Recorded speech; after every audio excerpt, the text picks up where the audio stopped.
dari Prodi Teknik Geologi akan mempresentasikan proyek penelitian kami yang berjudul Analisis Risiko Tingkat Rawan Longsor Berbasis Sistem Informasi Geografi atau yang biasa dikenal dengan SIG. Di sini kami berjumlah 3 orang. Yang pertama ada Muhammad Alfian Ajikra, kemudian saya sendiri Ramdhani Aditya Prabowo, kemudian anggota kami yang ketiga yaitu Reisa Maulidia Rindu Awalani. Oke, mungkin kita langsung aja ke pembahasan pertama mengenai koridor strategi dengan kerentanan longsor dangkal yang kritis. Pada poin pertama mengenai urgensi strategis, yang mana koridor penghubung logistik antar wilayah dan jalur vital terutama poros dan jalan Soekarno-Hatta. Kemudian pada poin kedua ada fisiografi terjal, yang mana bentang alam didominasi oleh morfologi perbukitan bergelombang yang dinamis dan rentan gravitasi. Kemudian pada karakteristik ancaman yaitu didominasi oleh tipe longsor dangkal pada kedalaman 2-3 meter yang frekuensinya melonjak tajam selama puncak musim penghujan. Oke, masuk ke pembahasan selanjutnya mengenai formasi geologi regional mengisi cekungan Kutai bawah. Di sini teman-teman bisa kita lihat pada titik lokasi penelitian kami itu memiliki identitas geologi yang mana pada bagian ini integral dari cekungan Kutai bawah atau yang biasa kita sebut dengan Lower Kutai Basin dengan akumulasi sedimen neogen masif. Kemudian pada daerah penelitian kami dominasi litologi, dominasi formasi Balikpapan yang memiliki umur Miocene tengah hingga akhir. Kemudian pada kondisi penelitian kami, struktur geologinya terutama berupa lipatan regional, namun belum terindikasi adanya patahan aktif masif di permukaan yang menjadi pemicu utama. Oke, masuk ke pembahasan selanjutnya pada anatomi kerawanan. Bagaimana sih litologi dan curah hujan memicu longsoran? Di sini teman-teman bisa kita lihat untuk infiltrasi air pada curah hujan yang sangat ekstrim itu dapat menimbulkan kelongsoran yang sekitar curah hujan itu memiliki intensitas 2200 hingga 2400 mm per tahun, secara tepatnya menjenuhkan lapisan tanah tertutup. Kemudian pada bagian pasir memiliki porositas sangat tinggi namun kohesi lemah. Kemudian pada sisi bawah atau sedimen plastik laut, batuan dasar rentan melakukan peningkatan ketahanan air pori menyebabkan kehilangan kuat geser seketika memicu longsoran dangkal. Oke, di sini ada bagian studi literatur kami pada penelitian kami. Ini adalah bisa kita lihat teman-teman, alur penelitian berbasis integrasi SIG, yang dimana kita mulai dari studi literatur dan pengumpulan data.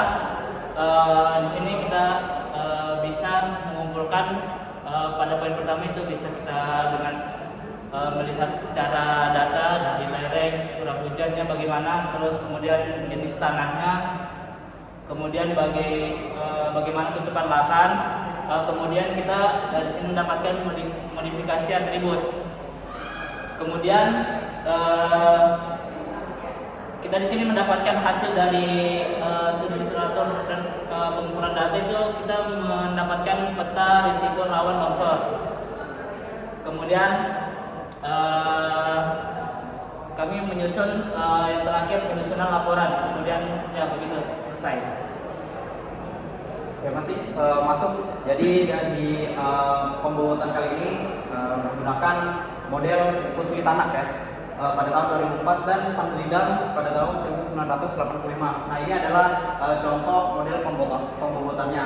Nah pertama, jenis tanah itu memiliki bobot 10%, tutupan lahan 20%, curah hujan 30%, pemilihan lereng 20%, lalu geologi atau tipe batuannya sendiri itu 20%. Untuk skor total itu rentang 1 sampai 5. Yang pertama itu sangat rendah, 2 rendah, 3 sedang, 4 kritis, yang kelima sangat kritis. Nah lalu untuk skor total kali ini kita langsung menjumlahkan atau penambahan. Ini tadi 0,3 adalah data dari hasil bobotnya yang 30%. Ini faktor curah hujan. Lalu ada FBD, FKL, FPL, dan FJT, beberapa faktornya sendiri. Nah lalu semakin tinggi akumulasi skor tersebut, semakin besar juga probabilitas hilangnya kestabilan lereng. Nah kita masuk. Nah jadi kami membuat beberapa peta ya. Kita akan membahas tentang curah hujan dan tutupan lahan terlebih dahulu. Oke, jadi di parameter hidrologi ini curah hujan, lokasi di daerah Kecamatan Balikpapan Utara memiliki curah hujan milimeter per tahun itu sekitar 2000 hingga 2200 mm. Ini untuk di bagian yang atas, warna oranye atau coklat ya. Nah lalu untuk warna biru itu di 2200 hingga 2400 mm. Jadi dominasi intensitas curah hujan ini merupakan data yang cukup tinggi ya, terpusat pada morfologi perbukitan di sisi utara hingga timur laut sejajar dengan poros jalan utama. Lalu masuk kepada parameter antropogenik atau tutupan lahan. Sebelumnya antropogenik ini adalah aktivitas manusia ya. Nah lalu kondisi tutupan lahan di sana tuh sangat-sangat heterogen atau didominasi hutan sekunder dan area terbuka atau terbangun ya, yang mempercepat laju limpasan permukaan atau yang biasa kita sebut runoff. Nah lalu masuk kepada morfometri lereng yang mengontrol penstabilan utamanya ya. Nah di sini menggunakan klasifikasi Van Zidam seperti tadi.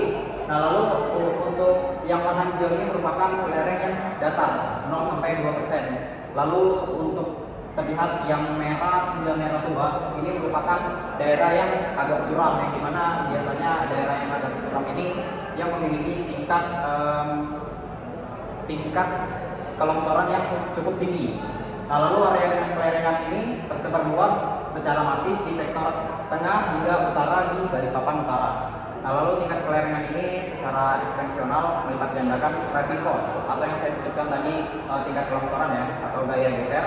Lalu gaya geser pendorong hingga massa batuan ke arah bawah menjadikannya faktor mengontrol gravitasi yang paling absolut. Oke masuk. Nah ini ada pengaruh arah, adat, dan panjang lereng. Di mana tadi merupakan nilai kemiringan lereng. Kali ini adalah arah lerengnya. Nah kita lihat dan mungkin yang paling banyak ini di arah warna biru ya, arah barat laut hingga utara.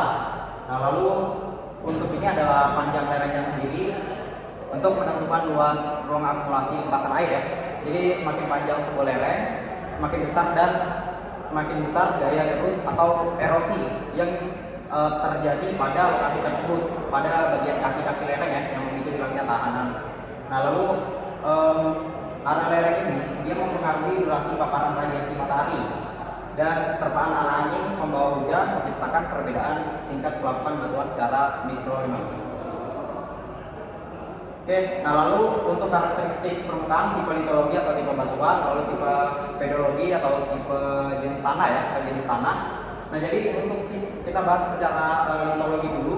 Jadi litologi dari daerah pengamatan ini, tipe batuan penyusunnya sedimen plastik berbutir sangat halus. Jadi didominasi sedimen plastik berbutir sangat halus ya, yang dimana hal tersebut memacu longsor yang cukup tinggi karena gaya gesernya ya, yang cukup rentan. Lalu sedimen plastik laut atau ritmis yang pelapukannya itu agak kuat, lalu sedimen aluvium ya. Nah namun kalau dari tipe litologi ini dia memiliki karakteristik material ini yang berupa sangat rapuh dan sensitif terhadap erosi lateral saat terekspos limpasan air atau runoff tadi ya. Nah lalu masuk kepada tipe pedologi. Jadi tipe pedologi ini didominasi oleh tanah pasir atau public arenosol. Porositas yang tinggi membuat tanah ini sangat cepat minum air, sementara absennya daya ikat atau kohesi menyebabkan massa tanah seketika runtuh saat musim hujan. Oke, masuk pada parameter. Yang pertama ada parameter tambahan kedalaman tanah dan jarak struktur geologi. Kedalaman permukaan tanah memiliki ketebalan suatu tanah penutup berpusat pada kedalaman kritis 2-3 meter di atas bagian dasar, yang secara presisi menjadi bidang unsur utama khas di penggusuran dangkal di area ini. Lalu intervensi struktur lokal, meskipun wilayah ini bebas dari patahan aktif regional yang masif, lakukan intensif tetap dikontrol oleh retakan atau pelurusan geologis mineral lokal yang memperlemah kohesi batuan. Lalu ada peta tingkat kerawanan longsor Balikpapan Utara yang hasil fungsi spasialnya yaitu integrasi dari 10 parameter fisik membuktikan bahwa area utara hingga tengah koridor perbukitan Soekarno-Hatta berstatus merah, sebuah zona dengan kerawanan tinggi hingga sangat tinggi.